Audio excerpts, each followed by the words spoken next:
In this week's video, I'm going to go over interventions and just a little bit in Chapter 8, as well as helping you prepare for the assignment for getting your interventions and activity ideas ready for class. So going to go over to some slides here.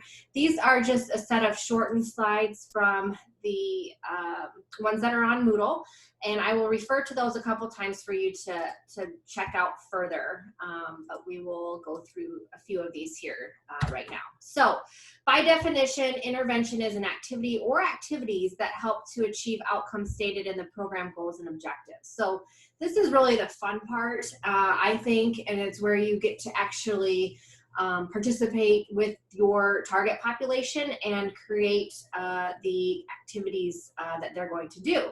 They do need to be effective and efficient.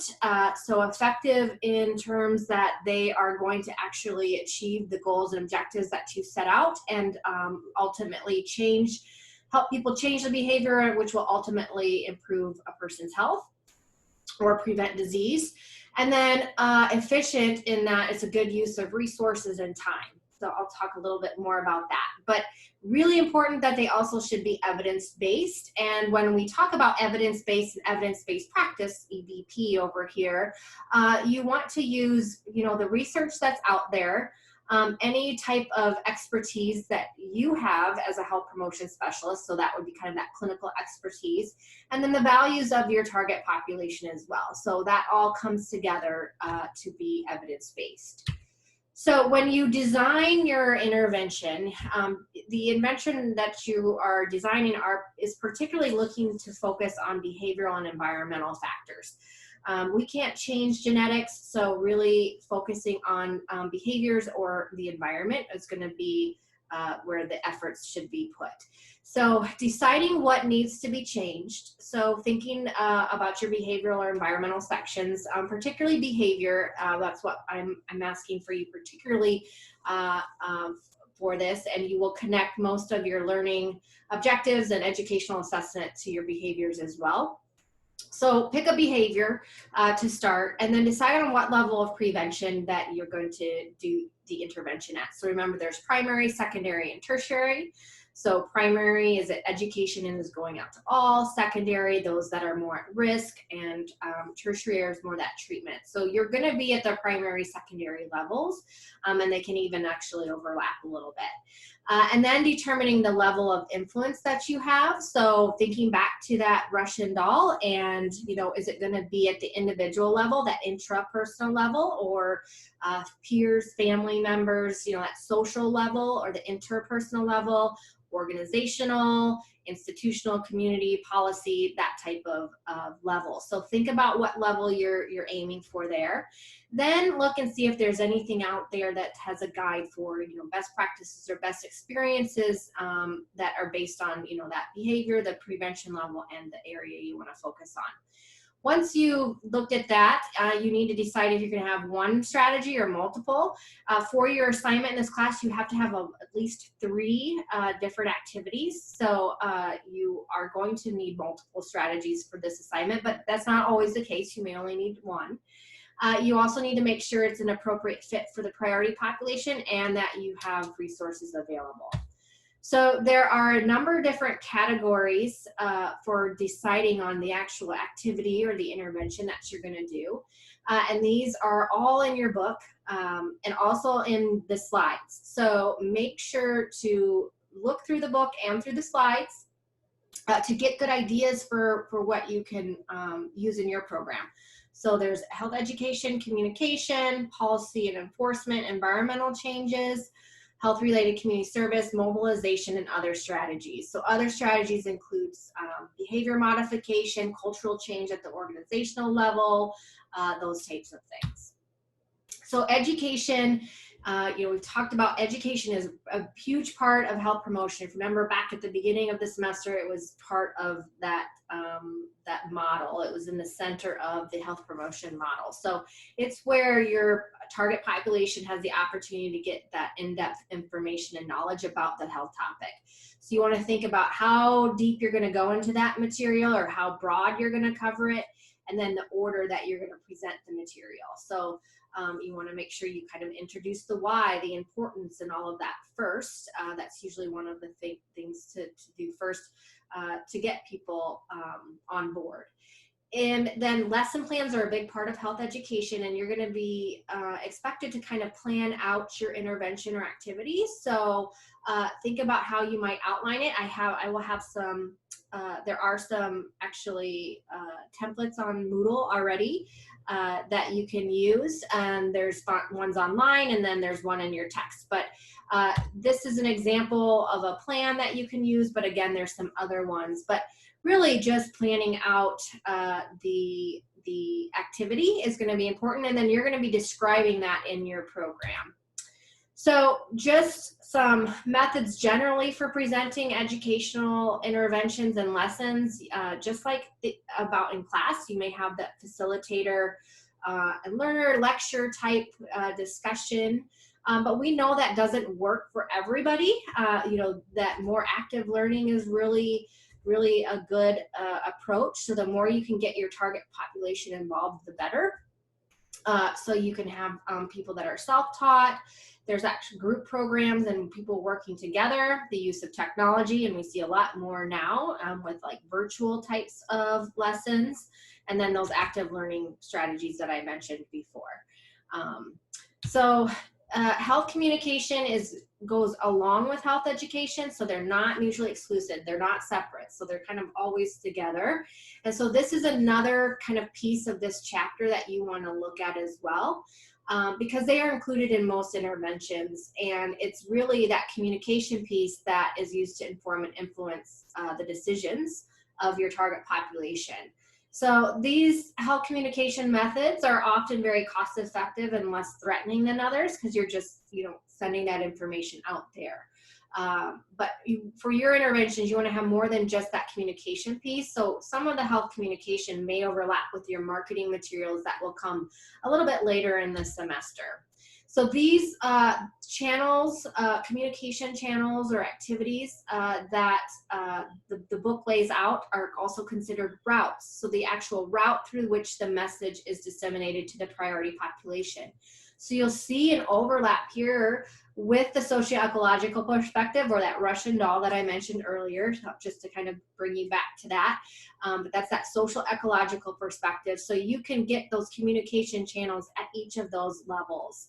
Now here, they don't have, policies can be in there, but you've got mass media in here, social media, and internet for communication. Things to consider when you're communicating about health are these 7 components here, but making sure people that will have trust, that you're providing them a good evidence-based information that they can trust, that the information is necessary, and how they're going to be able to find it. Kind of thinking about how much you're going to provide them with too, that it's enough, and then it's also not too much. You want to be able to motivate them and make sure that the information is relevant. You need to consider the conditions that surround and affect the audience, the environmental factors. So your environmental assessment should help with that. Also, people's capacity and their ability to act on the information and those barriers. So some of that is also in your environmental section. And then perception. And thinking about the educational assessment, but what will the audience think about the information, and will they be inspired to actually act on it? And then finally, the response and how the target population will respond. So can you engage them to actually take action?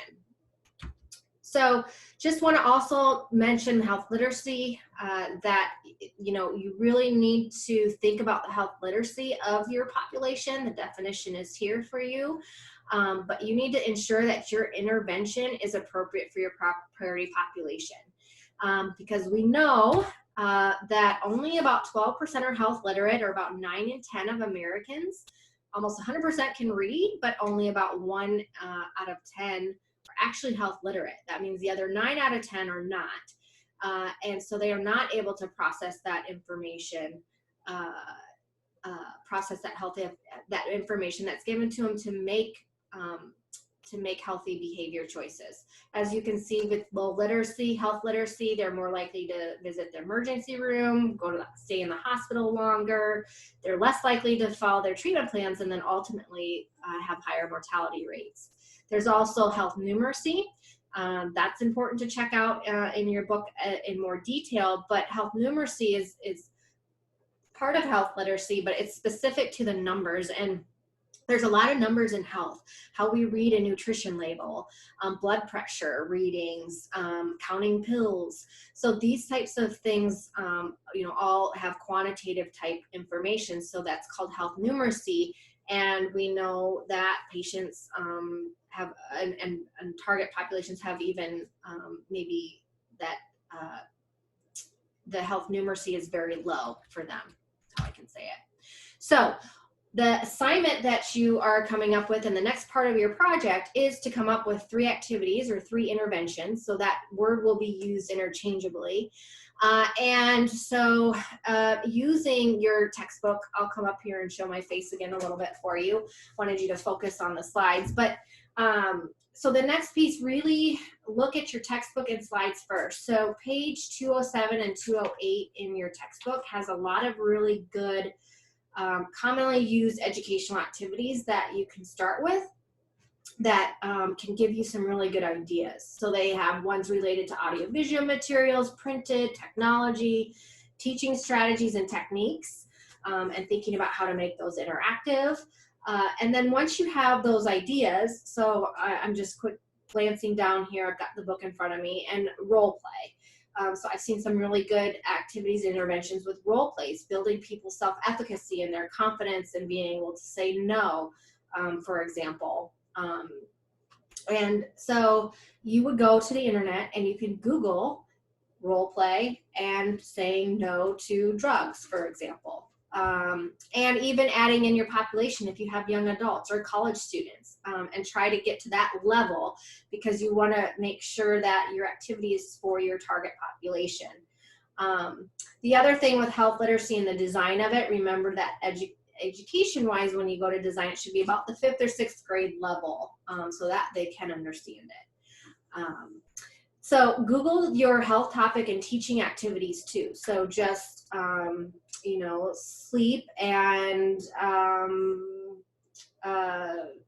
sleep and case studies, or sleep health and games, for example. So you can look up printables, you can make your own worksheets, you can go to the bookstore, run out to Barnes and Noble, you can buy a book, but I don't think so anymore. You can go to the library as well, but there's so much online. So really my recommendation is use your textbook and then the slides first. So the slides that are on Moodle that I've put together and that are the longer set have lots of activities, and they're all an intervention ideas, and it goes through a lot of the ones in the book. So use those slides and textbook and see kind of what resonates with you. I'm not going to go over them all here in this short video, but we will go through some of them on Tuesday. But make sure you are coming in with 3 different types of activities. If you find more, that's great. But be creative too and use your own imagination. So think about using vocabulary related to the health topic. So for example, I used to do a lot of programming with youth and kids. So instead of 4 corners, if you've ever played 4 corners, it was 4 veggies. Each corner was a different veggie, and we talked about vegetables. Fruit salad was a game, kind of a tag game or something, and you're in the middle, everybody gets a fruit, and if you get tagged, you become part of the taggers or whatever, and so it becomes a fruit salad. Tag or germ tag, and you can talk about that. So you can be really creative with finding a different activity that's been used and just using vocabulary and words and topics related to your health problem. So what you need to do then is go through those slides, use this textbook, again, page 207 and 208 in particular.